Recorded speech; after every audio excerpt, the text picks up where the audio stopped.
That burning sensation in your feet? The tingling? The numbness? The feeling like you're walking across hot coals?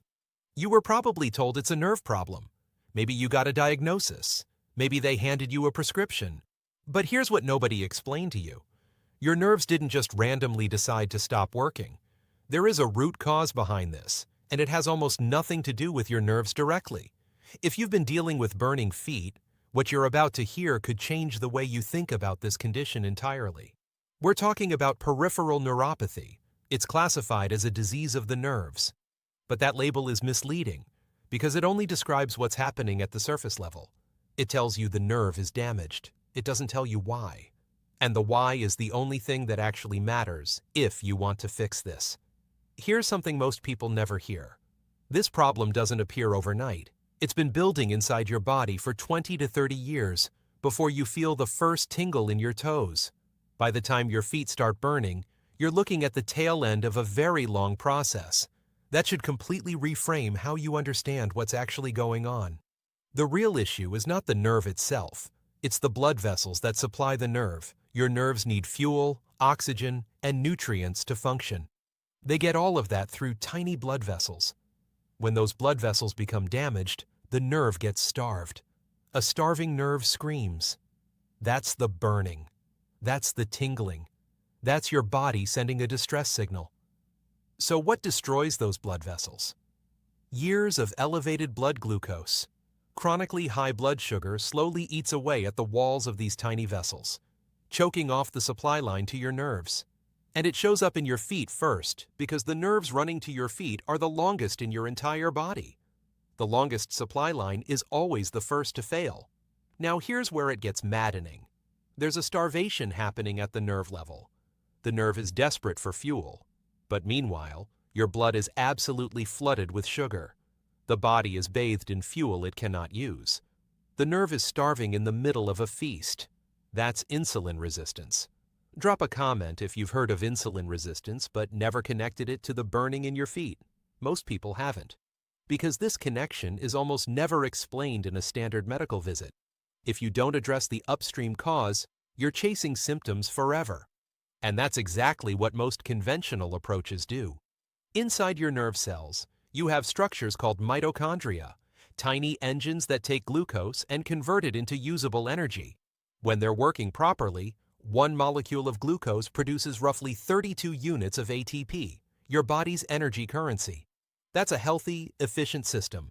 But when insulin resistance blocks glucose from reaching the mitochondria properly, the body switches to a backup plan. An ancient energy pathway called glycolysis that operates outside the mitochondria. The problem is, Plan B is terrible. Instead of producing 32 units of ATP, glycolysis only produces 2. That's a catastrophic drop in efficiency. And it gets worse. This backup pathway doesn't just produce less energy. It generates a whole mess of toxic byproducts. Excessive lactic acid buildup, oxidative stress, a cascade of inflammatory compounds that directly irritate and damage the nerve tissue. This is what's actually causing the burning, not some mysterious nerve disease. Your nerves are slowly suffocating and being poisoned by their own emergency energy system. Left unchecked, the damage progresses. The circulation gets worse. Tissue starts dying. In severe cases, this leads to gangrene. Toes removed, then feet, then legs. It's a horrifying progression, but it's entirely preventable when you understand the mechanism behind it. So the obvious question becomes, how do you switch back from that toxic Plan B to the clean, efficient mitochondrial pathway? This is where one specific nutrient enters the picture. Vitamin B1, also known as thiamine. Chronically elevated blood glucose literally drains B1 from your tissues. People with neuropathy symptoms are nearly always severely deficient in vitamin B1, and most of them have no idea. B1 acts as a cofactor, a molecular key that allows fuel and oxygen to actually work inside the mitochondria again. Without adequate B1, even if glucose could reach the mitochondria, the engine can't run properly. Restore B1 levels, and the mitochondria start producing energy efficiently again. The toxic byproducts decrease. The nerve begins to heal. The results can be remarkable. People who have been suffering for years start taking B1, and within weeks notice a significant reduction in burning and tingling.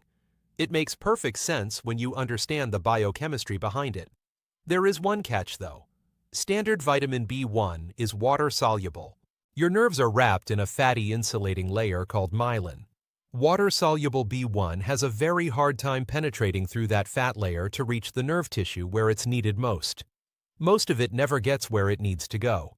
This is why the specific form of B1 matters so much. The form you want is called benfotiamine, a fat-soluble version of vitamin B1. Because it's fat-soluble, it can pass directly through that myelin sheath and penetrate into the nerve tissue. It gets to the mitochondria. It flips the switch back from plan B to plan A. Benfotiamine doesn't just help with the burning in your feet, either. It addresses complications of chronically elevated blood sugar across your entire body. The eyes, the kidneys, the arteries, even the brain. Because the same vascular damage and mitochondrial dysfunction is happening everywhere, elevated blood sugar reaches. This also explains why the burning in your feet is often worse at night. Blood sugar typically fluctuates more during nighttime hours, going through cycles of rising and falling. Those spikes aggravate the already damaged nerves. Now let's talk about the bigger picture. Modern medicine is built around diagnosis and management. Doctors screen for symptoms, wait until something measurable appears, and then prescribe a treatment. But if you don't have visible symptoms yet, you're considered healthy, even if the damage has been accumulating for 20 years. Doctors aren't trained on root causes or nutrition. They're trained on clinical medicine, which deals with late-stage visible symptoms. So the typical treatment for neuropathy is something like gabapentin, a drug that, in clinical trials, barely outperforms a placebo. It doesn't repair your blood vessels. It doesn't restore B1 levels. It doesn't fix insulin resistance. It doesn't address the mitochondrial dysfunction. It just dulls the pain signal, cutting the fire alarm instead of putting out the fire. So here's what actually works. First, benfotiamine, the fat-soluble B1. Whatever the recommended dose on the bottle says, consider taking 4 times that amount, spread throughout the day. You want to saturate your nervous system with this nutrient so healing can happen as quickly as possible. Your nerves have been starving. They need aggressive replenishment. Second, you have to address the blood sugar problem directly. Cut refined sugars and hidden starches from your diet. Keep your total carbohydrate intake below 30 grams per day.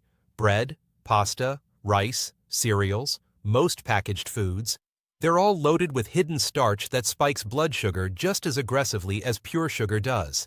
And eliminate snacking, especially late at night. Every time you eat, you trigger an insulin response.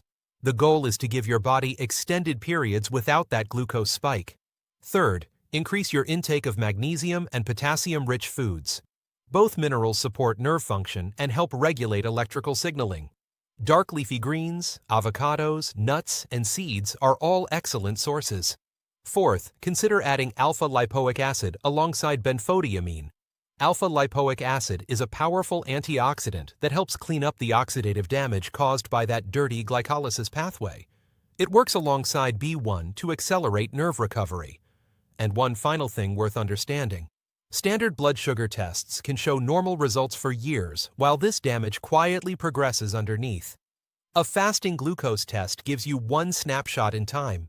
It doesn't reveal the insulin resistance that's been building. By the time your blood sugar test comes back high, you're already well into the damage phase.